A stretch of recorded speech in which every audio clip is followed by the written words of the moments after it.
8 तारिखआव 8 जानुवारि दुलाराय बर' फरायसा आफादनि दैदेननायाव गासै आसाम नाङै डिस्ट्रिक्ट वाइज सिट-इन डेमनस्ट्रेशन सुबुं होस्रिखावनाय हाबाफारि एक्ट फैगोन बेयाव समस्तिनि फिगारा फैगोन समस्तिनि नाम्बारा फैगोन आरो बे नाम्बारा आइननि महराव मोननायनि उनाव बेनि डिलिमिटेशना जागोन आरो डिलिमिटेशन जानाय लोगो लोगोनो बे डिलिमिटेशननि आधाराव जेरै दा पन्चायत डिलिमिटेशन जाबाय एसेम्बलि बा पार्लियामेन्टनि डिलिमिटेशन जाबाय सेम प्रक्रियायाव डिलिमिटेशननि उनाव बिसायख'थिखौ जोङो बेयाव खुंनो हागोन दा बेखायनो बे मेटार अफ टाइम आरो फार्स्ट बेनि थाखाय आइननि मर्यादा मोननांगोन आं बुंनो नागिरनाया जे 8 तारिखआव सोलोंथाइनि दाबिफोरखौ लानानै सिट-इन डेमनस्ट्रेशन जों हाबाफारि लादों गोख्रोङै जों सोमावसारगोन आसाम सरकारखौ जोङो दाबि दैखांदों बिथांमोना प्रतिश्रुति होदों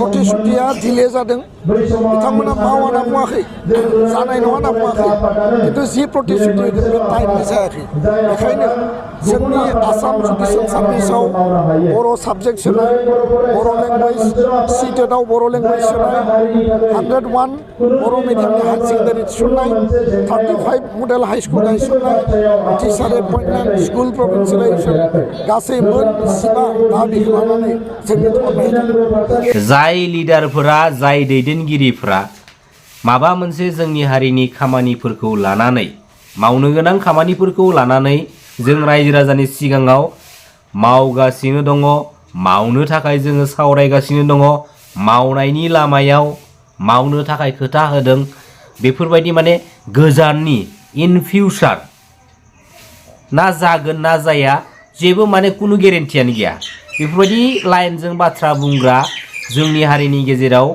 जेसेबांखिनि लिडार आरो पलिटिकेल लिडारफोर दङ बैफोर लिडार आरो पलिटिकेल लिडारफोरा जोंनि बर' हारिनि सिस्टेमाव थानानै जोंनि बर' हारिखौ दैदेनलांबाय थानो जुदि सुबिदा मोनलांबाय थायोब्ला बर' हारिनि माखासे थासारिफोरा बेफोरबायदिनो दिनै एसे गाबोन एसे गाज्रिनिफ्राय गाज्रि लामाजों थांबाय थागोन रायजो राजा नोंथांमोन आग्रामा महिलारि डाঙरियार যদি উদ্দেশ্যটো প্ৰমোদ বড়ো হাতাৱে হয় এটোটো ভাল কথা তেখেতে মোৰ লগত লাগি থাকক মোৰ উদ্দেশ্যটো হাগ্ৰামা হাতাও নহয় মোৰ উদ্দেশ্যটো হৈছে বড়োলেণ্ড অঞ্চলৰ 35 লাখ জনসাধাৰণৰ উন্নয়ন হাগ্ৰামা মহিলাৰীয়ে শহীদ দিৱস পালন কৰিব এটোটো ভাল কথা মোৰ কাৰণে এটো আশীৰ্বাদ হ'ব কিন্তু মই যেতিয়া ছাত্ৰ সংগঠনত আছিল তেতিয়াও তেখেতে মোৰ শহীদ দিৱসে সদায় পালিছিলে আৰু যেতিয়া ইলেকশ্যন খেলিছিল তেতিয়াও কি কাণ্ড হৈ গৈছে আপোনালোকে গম পাইছে আৰু চৰকাৰ গঠন কৰাৰ পৰা প্ৰত্যেক সপ্তাহত প্ৰত্যেক মাহত তেখেতে আমাৰ চৰকাৰটো ভাঙিবলৈ আহে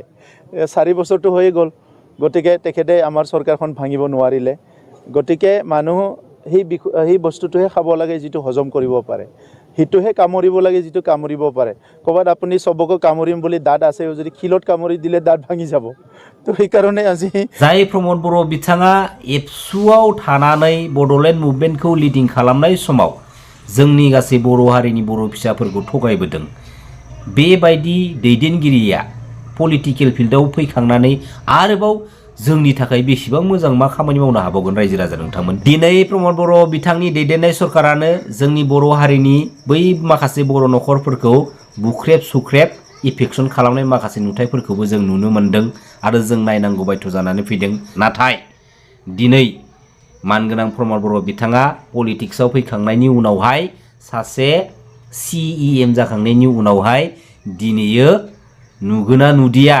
जाय जाथायानोखि दिनै मानगोनां प्रमोद बर' बिथांनि दैदेननाय सरकारनि समाव जादों अब्ला साननानै नाय रायजो राजा नोंथांमोन जोंहा मानगोनां प्रमोद बर' बिथाङा खुगाजों जोबोद खामानि मावनो गोरोंथार रायजो राजा नोंथांमोन बिथाङा जेब्ला समाव बिटिआर एकर्डनि उनावहाय BTCनि CEM नि सियाराव जिरायनो मोनदोंमोन पलिटिक्सनि पावारखौ लाखांनायनि उनाव बिथाङा खुगाजोंनो जोंनि BTCखौ BTRखौ क'क्राझारखौ 2 बोसोरनि गेजेराव सुइजारलेण्ड बायदि खालामनानै होबाय रायजो राजा नोंथांमोन फार्स्ट अफ अल दिनै BTR एकर्डनि गेजेरजों लाबोजानाय जायफोर दफाफोर 6 मान्थनि गेजेराव इमप्लिमेन्टेशन जाजोबनायनि माखासे बाथ्राफोरमोन आरो BTR एकर्डनि दफाफोरा मावफुंजायाब्ला दिनै आसाम स्टेटनि सोरबा केबिनेट मिनिस्टारनि न'नि लांगोनायाव थांनानै सुइसाइड जाहैनायनि माखासे बाथ्राफोर दा बैफोर बाथ्राफोरा दिनै खुगायावल' गासैबो जालांजोब्बाय रायजो राजा नोंथांमोन, नाथाय प्रेक्टिकेलि मावनानै दिन्थिनायखौ जों दिनैसिमबो नुवाखै। नाथाय दिनै मानगोनां हाग्रामा महिलारि बिथाङा मालाबाबो 6 दाननि गेजेराव बेफोरबायदि खामानिखौ मावफुंनानै होगोन, 2 बोसोरनि गेजेराव बेफोरबायदि खामानिखौ लाबोनानै होगोन होननानै जों रायजो राजानि सिगाङाव खोथा लाखिबोनानै जों रायजो राजाफोरखौ मालाबाबो थगायबोआखै। रायजो राजा नोंथांमोन, जाखिनि खामानि लाबोनानै मावदों, मावनानै होदों मानगोनां हाग्रामा महिलारि बिथाङा प्रेक्टिकेलि जों रायजो राजानि सिगाङाव मावनानै दिन्थिफुंनानै होदों रायजो राजा नोंथांमोन। अब्ला दिनैनि बे स्टेजाव खुगाजोंल' खामानि मावग्रा लिडारखौ जों रायजो राजाफोरा सापर्ट होनांगौ ना प्रेक्टिकेलि खामानि मावनानै जों रायजो राजानि सिगाङाव दिन्थिफुंग्रा लिडारखौ जों सापर्ट खालामनांगौ रायजो राजा नोंथांमोन? बे आपकामिं 2025 बिटिसि बिसायख'थिया खाथि खाथि सफैनायखायसो मानगोनां प्रमद बर' बिथांनि दैदेननाय सरकारा बै चिरां डिस्ट्रिक्टआव बर' न'खरफोरखौ जे इभिक्सन खालामदोंमोन ना, बे इभिक्सन खालामनाय बाथ्राखौ दिनैसो जोंनि हारिनि माहारियारि आफादनि बै लिडारफोरा, बै नेतागिरिफ्रा दिनैसो खोनादों, दिनैसो नुसनदों जानो हागौ। जायनि थाखाय दिनैनि बे समावसो बिथांमोना बैफोरबायदि जालांनाय जाथायफोरनि सायाव दुखु मोननाय फोरमायदों, माखासे बाथ्राफोरखौ बुंफैदों। आरो बैसोरो दिनैनि बे समावसो मानो बुंफैखो? दिनैयो जानाय जाथाया बेसेबांबा गोबाव जालांबाय। बै जानाय जाथाय समाव बिथांमोना थांनानै मानो सरकारखौ, मानगोनां प्रमद बर' बिथांनि दैदेननाय सरकारखौ सोंखारिनो मानो हादिया? मानो हादिया? नाथाय दिनैसो मानो दुखु मोननाय फोरमायनो लागा बायथ' जानानै फैखो? नाटक नामा नोंसोरनि बेफोरबायदि पलिटिकेलि ड्रामा नाटकखौ जोंनि बर' हारिनि रायजो राजाफ्रा नायबाय थानांसिगौ नामा? लाजिनाय गैया नोंसोरनाव? लाजिनाय गैया? गोरों, माबायदि गोरों नोंसोरलाय? गावनि थाखायल', गावनि लाइफनि थाखायल' गोरों नामा?